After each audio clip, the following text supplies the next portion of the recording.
Assalamualaikum warahmatullahi wabarakatuh. Bismillahirrahmanirrahim. Alhamdulillah wassalatu wassalamu ala Rasulillah nabiyina wa habibina wa syafi'ina Muhammad ibni Abdullah wa ala alihi wa ashabihi wa man walahu. Kita masih lagi dalam pembacaan berkenaan dengan bahaya lidah dan juga keutamaan diam.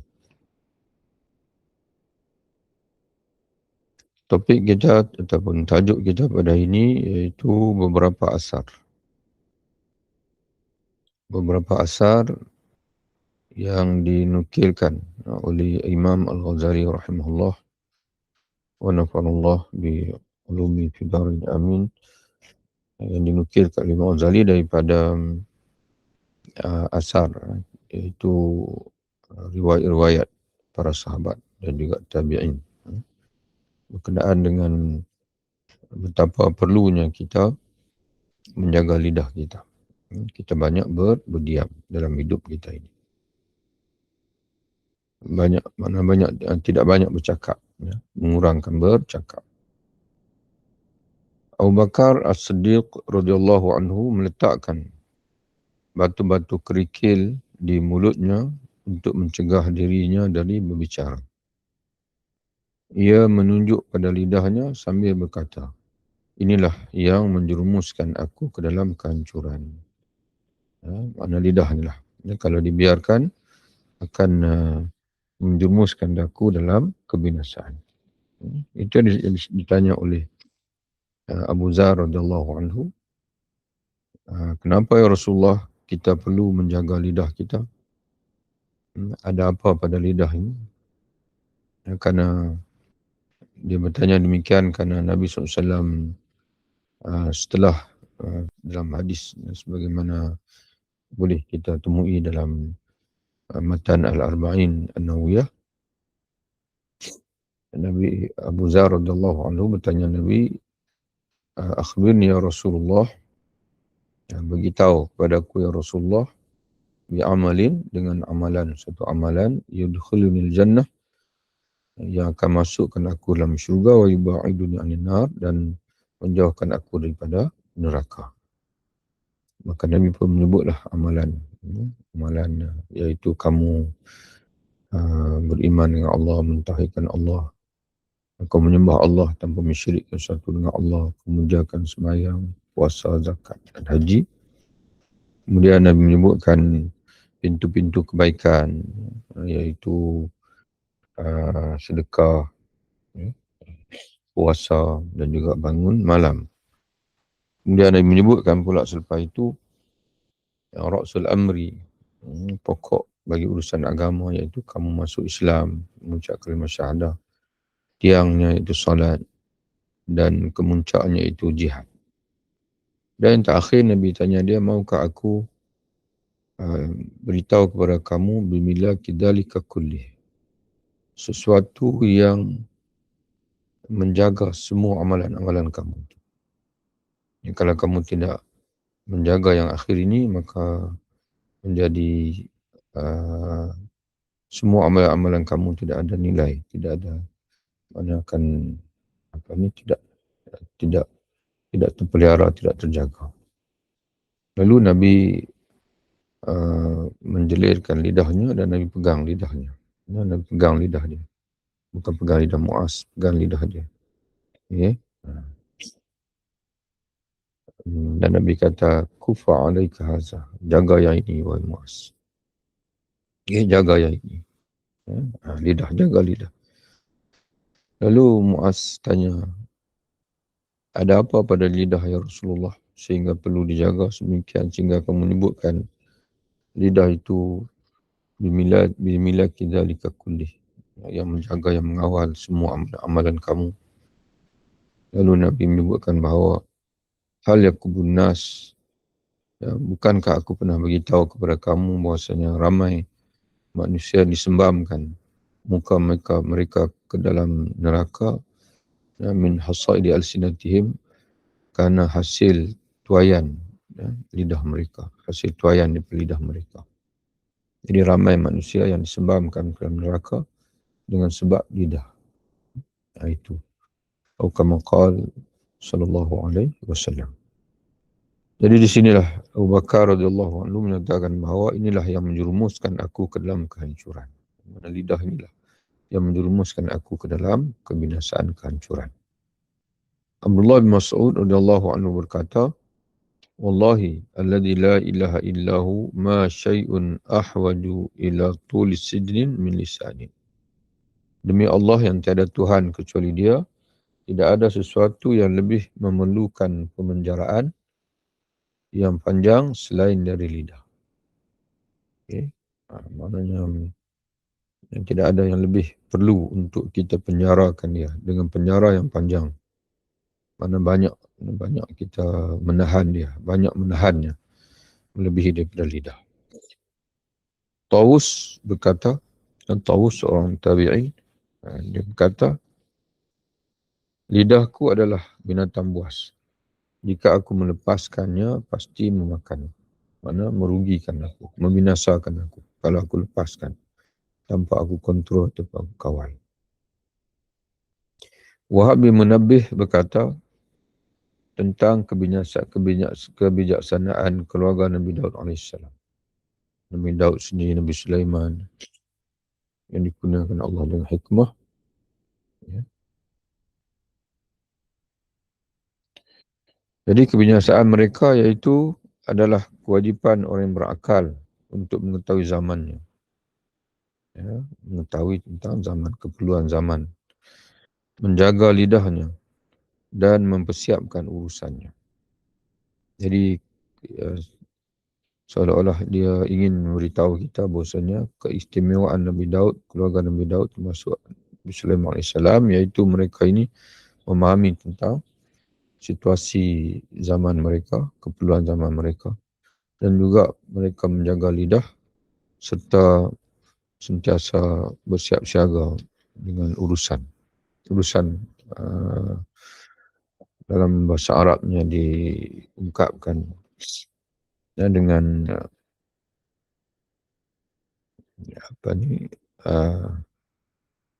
muqbilan ala sya'nih. Muqbilan ala sya'nihi. Mana memberi tumpuan kepada urusan yang sepatutnya. Ini sebagai Nabi SAW menyebutkan, min husni islamil mar'i tarku ma la ya'ni. Di antara tanda keelokan Islam seseorang itu ialah dia meninggalkan apa yang tidak penting, ma la yahummuhu, apa yang tidak penting. Dia tidak menyebutkan diri dalam perkara yang tidak ada kena-mena dengan diri dia. Al-Hasan berkata, ya Al-Hasan Basri, tidak faham agamanya siapa yang tidak menjaga lidahnya. Mana orang tak jaga lidah, maknanya dia tidak memahami agama. Jadi tanda seseorang itu belajar agama dan dia faham apa itu agama, apa itu agama, ialah dia menjaga lidah.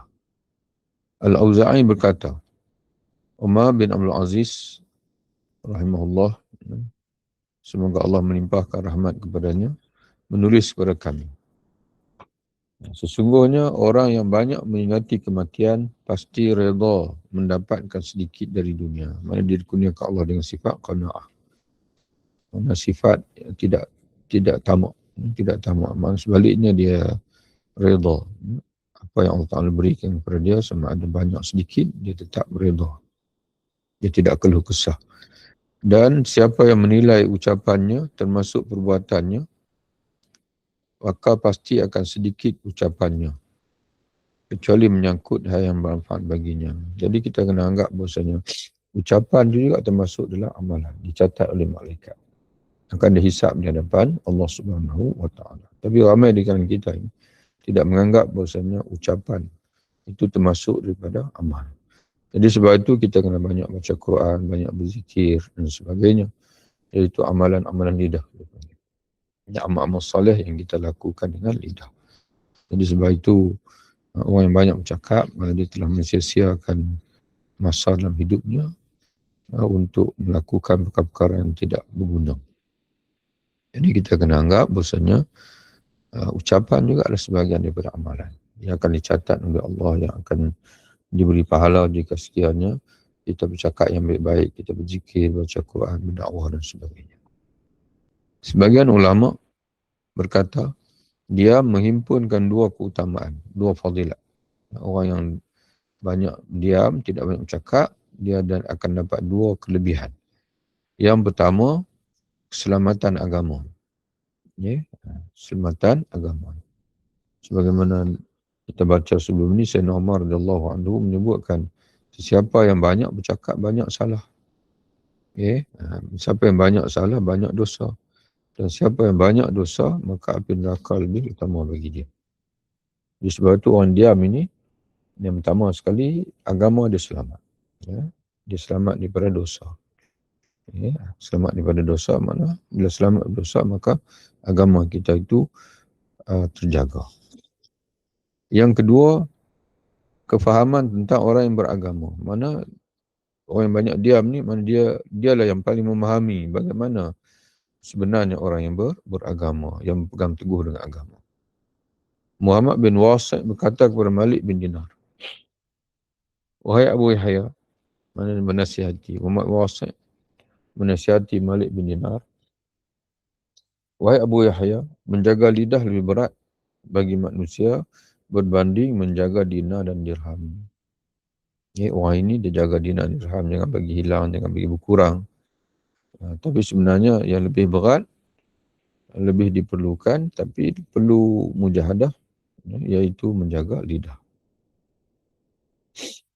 Al-Hasan berkata, orang-orang berbicara di hadapan Muawiyah rahimahullah, sahabat Nabi, sedangkan Al-Ahnaf bin Qais diam saja. Ahnaf bin Qais orang tokoh salaf.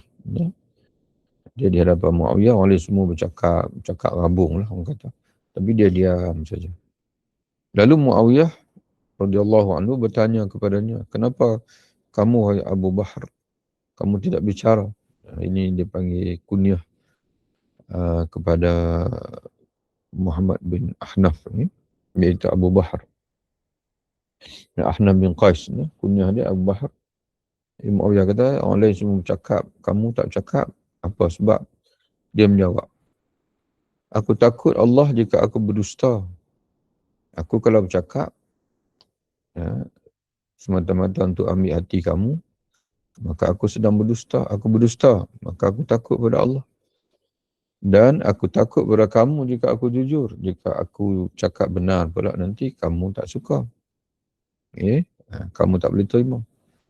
Jadi lebih baik aku diam saja. Kerana bercakap pun, sebab kalau bercakap baik, benar pun ada impak dia. Kalau aku tidak benar pun ada impak dia.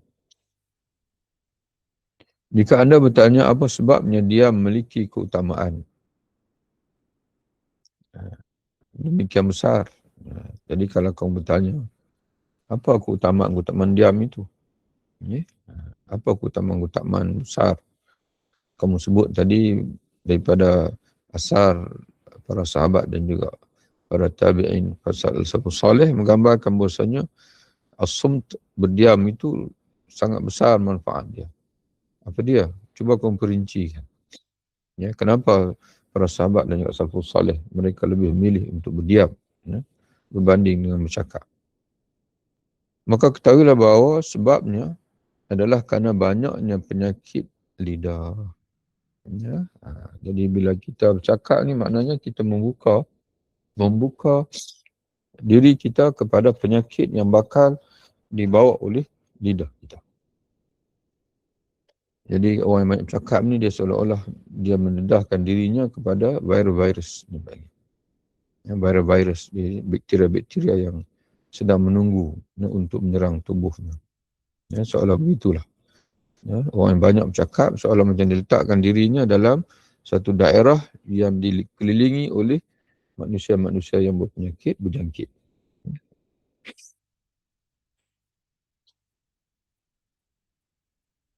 Seperti di antara penyakit lidah, seperti salah ucap, bercakap benda yang salah, dusta, berbohong, ghibah, mengumpat, namimah, mengadu domba.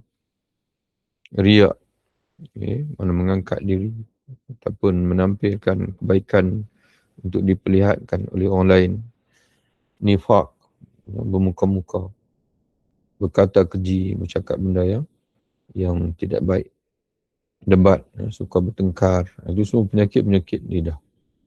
Terlibat dalam kebatilan, bertengkar, ikut campur urusan orang lain, mana menyebut kita mengulas urusan-urusan orang lain, tidak ada kena-mengena dengan kita, memalsukan, bercakap, memfitnah orang lain, memalsukan keadaan orang lain, menambah, mana benda yang kita menambah-nambah cerita, mengurangi ataupun kita bercakap, mengurangi hak orang lain, maknanya kita tidak menunaikan hak yang sepatutnya kita bercakap tentang dia, menyakiti makhluk, dan menyingkap berbagai aurat, mana kita mendedahkan keburukan orang lain.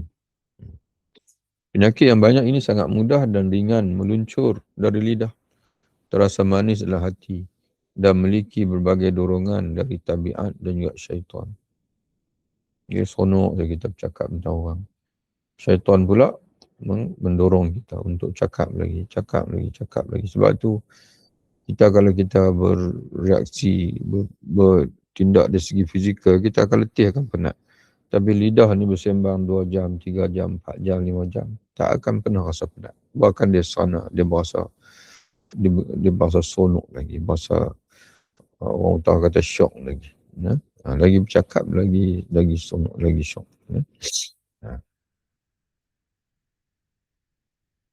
Bahkan orang yang melibatkan diri dalamnya jarang sekali mampu menahan lidahnya.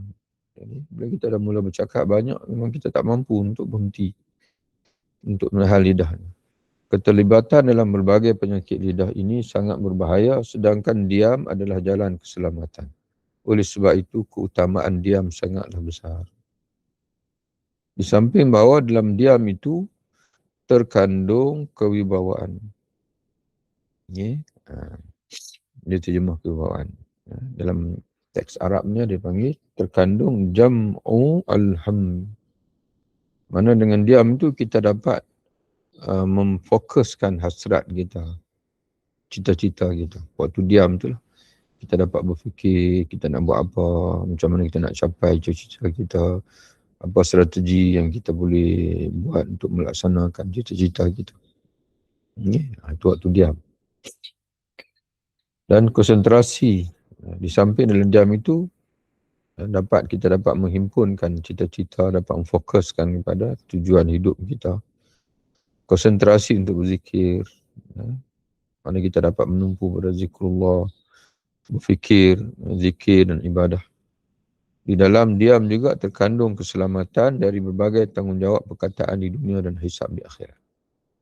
Jadi dengan kita banyak diam itu, kita tidak menanggung hisab yang banyak di akhirat yang disebabkan oleh banyak perkataan yang terluah daripada lidah kita.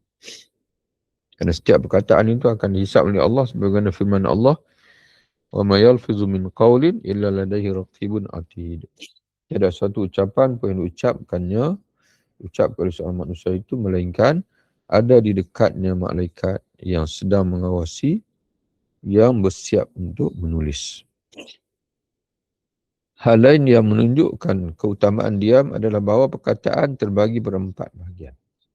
Perkataan kita ni dia tak boleh lari di berempat kategori.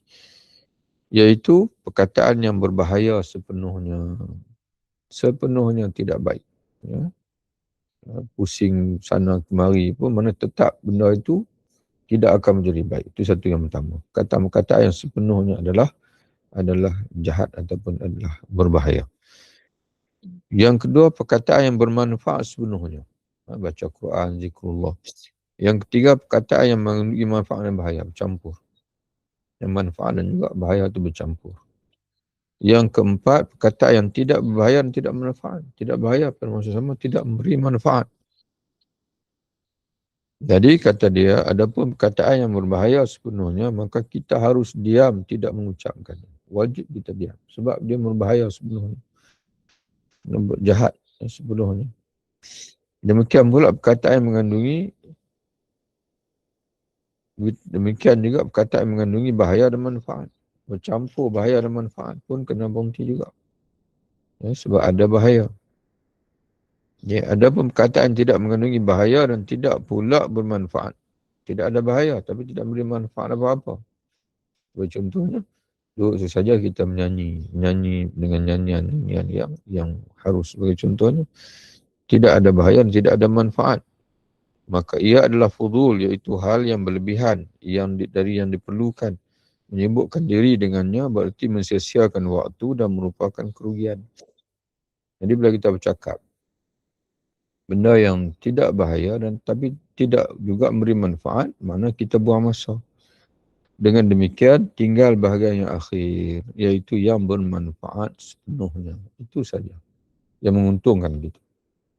Kita bercakap dengan percakapan yang memberi manfaat sepenuhnya. Ya, seperti kita baca Quran, berzikir, kita menasihati orang lain dengan nasihat agama, kita mengajar dan sebagainya. Berikut ini kami sebutkan penyakit-penyakit lidah. Mana selepas ini kami akan sebutkan penyakit-penyakit lidah dan kami mulai dengan paling ringan. Kemudian meningkat kepada yang lebih berat. Penyakit yang paling ringan, kemudian yang semakin berat. Kami akhiri perbahasan dengan masalah ghibah, namimah, ghibah umpatan, namimah, adu domba dan dusta, bohong, yang bercakap bohong. Nah, itu kami akan letak ujung sekali kerana pengkajian yang lebih panjang. Penyakit-penyakit lidah ini sebanyak 20. 20. Ketahuilah hal tersebut, nescaya dengan pertolongan Allah anda akan terpimpin. Itulah bacaan kita pada ini. Mudah-mudahan bermanfaat untuk kita insya-Allah. Wabillahi taufiq walhamdulillahirabbil alamin. Wassallallahu ala nabiyyina